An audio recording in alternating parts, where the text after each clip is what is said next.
Dalawa po ang patay at dalawa rin ang sugatan sa pagsabog ng isang pagawaan ng paputok sa Bukawi, Bulacan.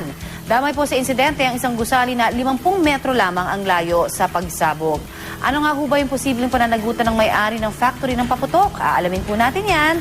Kasama syempre ang ating kapuso sa batas, si Attorney Gabby Concepcion. Good morning, Attorney. Magandang umaga din sa iyo, Connie. At syempre magandang umaga sa ating mga kapuso sa batas. So ang tanong meron nga bang pananagutan? Unang-una yung factory owner. At ano yun, kung meron man? Well, of course, may pananagutan. Alam naman natin na madalas na sinasaad na natin na kung sa lahat ng bagay, kung merong pagpapabaya, malamang meron talagang pananagutan sa mga nasaktan o yung nawalan dahil sa resulta ng pagpapabaya na to. Sabi nga ng Article 2176 ng Civil Code, kahit na sino, by act or omission, causes damage to another, basta may pagpapabaya, may obligasyon para bayaran ng danyos for the damages done. Kaya lang, unang-una natin kailangan nga ipakita masusing ebidensya kung ano nga ang naging sanhi ng sunog kasi hindi naman pwedeng haka-haka lamang. Pangalawa, kahit nasabihin natin na sa ilalim ng batas, maaaring kasuhan para sa damages, katulad nung kunwari yung mga, ang nasunog yung buong neighborhood, di ba?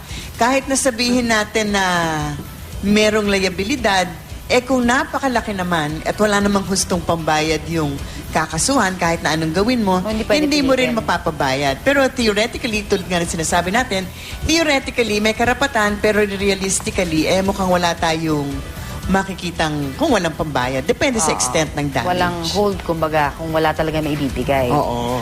Kasi meron mga nagpapalusot din di ba? Sabi nung iba, hindi naman ho sinasadya. Pwede bang lumusot sa mga ganung mga pasabi ng mga kung sinong mga ginagawang excuse yun. Nakakainis na nga yung excuse na ganyan. Yung mga hindi po naman sinasadya. Pero yung mga hindi akalain, sabi nga natin, di ba? Marami namamatay sa akala. Yung mga hindi akala na magkakaroon ng sunog, hindi naman sinasadya, hindi po mga dahilan yan kung maipapakita na talagang merong pagpapabaya. Correct. Ibang sitwasyon, of course, kung ang tinatawag natin fortuitous event. Ano ba yung fortuitous event na yan? Yan yung mga pangyayari na talagang kahit na anong gawin nyo, hindi nyo mape-prevent. At sa mga ganitong sitwasyon, walang liabilidad. Halimbawa, kung ang sanhi ng sunog, nakidlatan ng bahay. Ayan, diba? iba na At yun. ito ang dahilan na natutupok nga ang bahay. Walang papabaya, walang liabilidad. Pero pag ang dahilan, nagsindi ng kandila, nakatulog, o yung LPG, hindi pala na-maintain, kaya sumabog.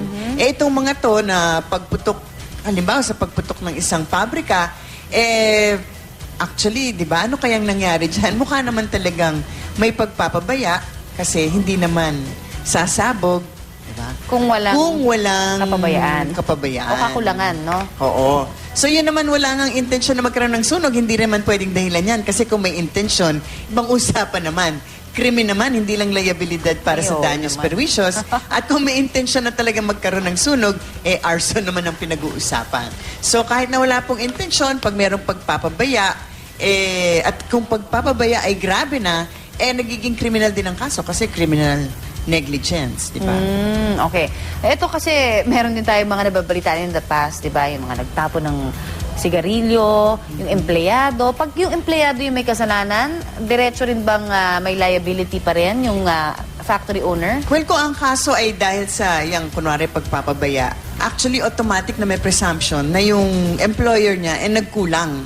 Sa paalala, ganon. Sa pagpili dun sa empleyado at pangalawa, sa pag-supervise ng mga empleyado. Kaya may liabilidad ang employer. Kahit na yung employee, hindi niya pwedeng sabihin kaagad na, uy, hindi ako yan kasi empleyado kung may kasalanan. Kasi sa ilalim ng batas, tungkol sa damages, malamang kung kasalanan ng employee at hindi maipakita ng employer na talagang sinupervise niya ng maigi, parang si employer na rin ang dawit pa rin. Oo, ano siya. So, kailangan talaga maging mahigpit po, lalong-lalo na doon sa mga areas na mga, alam mo na, may especially, katulad pagawaan. ng mga pabrika ng paputok, meron naman tayong batas dyan at merong implementing rules and regulations for safety. Kasi hindi naman ito ang unang beses na nangyari na. Ang dami na. Napakadami. Diba? Thank you very much sa iyo, attorney. At marami na naman ho kaming napulot na impormasyong legal sa ating diskusyon this morning. Thank you, Attorney Gabby. Walang ano.